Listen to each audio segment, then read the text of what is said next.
Assalamualaikum, selamat sejahtera semua. Hari ini kita nak belajar topik ataupun tajuk penyakit bawaan makanan dan bawaan air.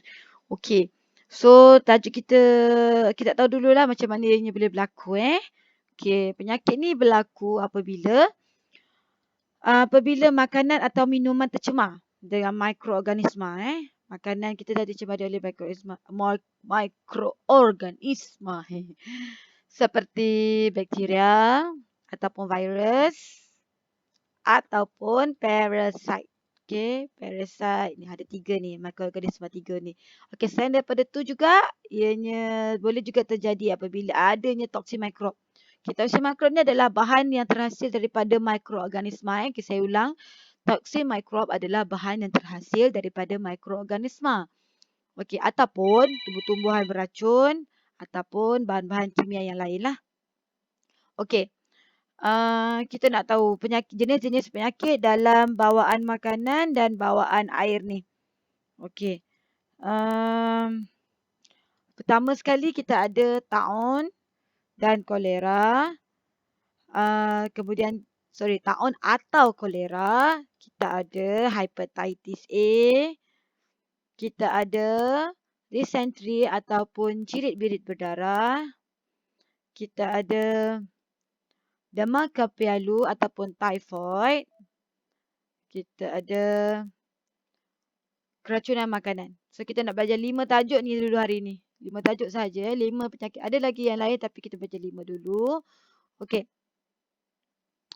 Yang pertama kita nak tahu dulu punca jangkitan. Apakah punca-punca jangkitan penyakit-penyakit ini? Yang pertama sekali penggunaan peralatan tercemar semasa menyediakan makanan. Okey, kat sini ni penggunaan peralatan. Pakai peralatan yang kamu nak guna untuk masak tu dah kotor lah, dah dicemari oleh penyakit-penyakit tu. Okey, boleh menyebabkan jangkitan.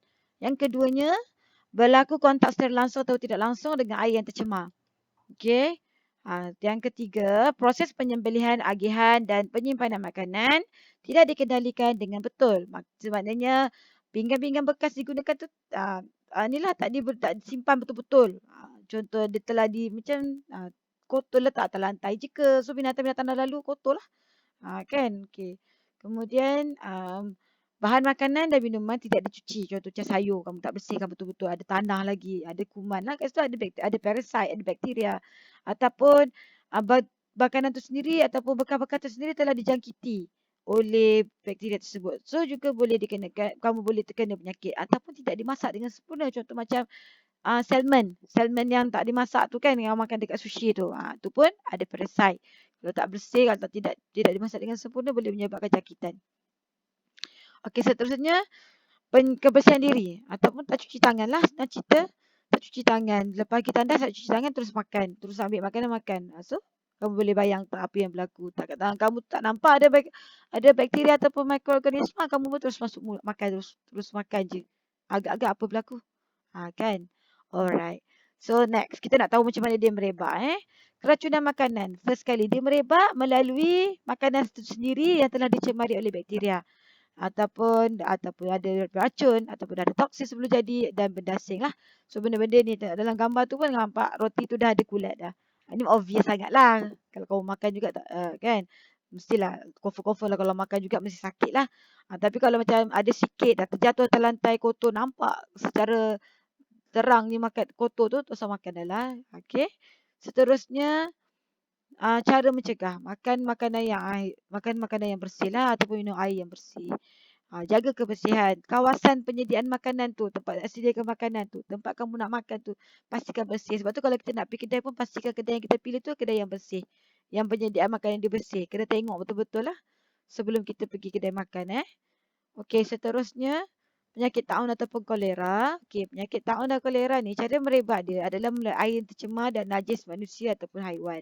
Sebab tu yang pertama cara untuk mencegahnya makan dan minum air yang bersih yang pertamanya, dan elakkan daripada kawasan banjir. Jangan main air banjir. Okey, air banjir ni tak bersih, kita dah lalui longkang.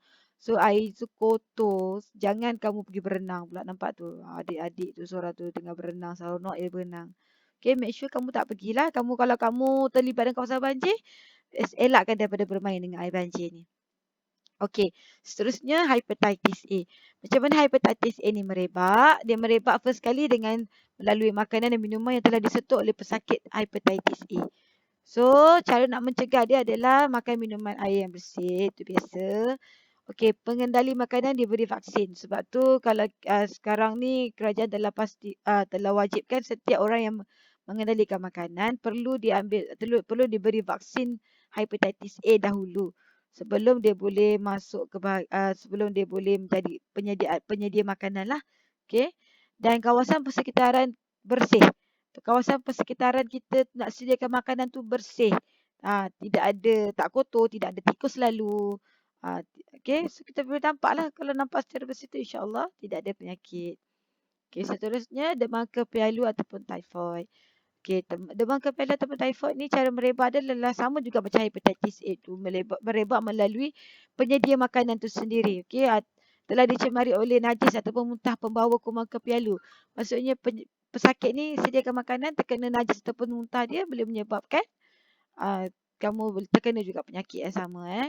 Cara nak cegah dia sama juga. Penyedia makanan perlu mendapatkan vaksin terlebih dahulu sebelum menjadi penyedia makanan lah. Okay, kemudian elakkan sentuhan secara langsung dengan pesakit kepialu. Alright, kita nak tahu sikit kepialu ni adalah ataupun typhoid ni adalah dikenali sebagai typhus abnormalis dalam bahasa saintifiknya lah.